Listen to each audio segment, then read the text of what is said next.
துப்பாக்கி மூவில ஒரு வில்லன வந்து எவ்ளோ ஸ்ட்ராங்கா காமிக்க முடியும் அப்டின்னா, அவரும் அதாவது அந்த வில்லனும், ஹீரோவும் மீட் பண்ணிக்கிறக்கே வந்து பார்த்தோம்னா, செகண்ட் ஹாஃப் தான் ஆகும். ஃபர்ஸ்ட் ஹாஃப் வரைக்கி இன்டைரக்ட் ஃபைட் மட்டுமே தான் போயிட்டுருக்கும். அது போக ஒரு நார்மல் வில்லன வந்து ஒரு டெரரிஸ்ட்டா மட்டும் காமிக்காம, இவன் கிட்ட இவ்ளோ பிளானிங் இருக்கு, இவன் கிட்ட இவ்ளோ பவர் இருக்குன்னு சொல்ட்டு அந்த மூவில ஃபர்ஸ்ட் ஹாஃப் ஃபுல்லாமே வந்து பார்த்தோம்னா, ஆடியன்ஸ்க்கு செம பயம் கட்டியிருப்பாங்க.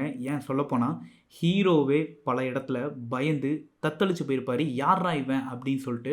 துப்பாக்கி மூவிய பொறுத்தவரைக்கி, ஹீரோவோட கேரக்டர் எப்படி இருக்குன்னு பார்த்தோம்னா, he is a military man. அவரு ஒரு வெக்கேஷனுக்காக வீட்டுக்கு வராரு. அப்ப இந்த ஸ்லீப்பர் செல்லோட கதைய பத்தி தெரிய வருது. ஏதோ ஒரு பாம்பு வைக்கிறாங்க அப்படின்னு தெரிய வருது. அவரோட டீம தூக்கிட்டு போயி ஒரு சம்பவம் பண்றாரு. பண்ணி முடிச்சுட்டு அவரு பேக் டூ ஹிஸ் வொர்க். அதாவது ஹீரோ அவரோட வேலைய பார்த்துட்டு ஐ அம் வெயிட்டிங் சொல்லிட்டு போயிருவாரு.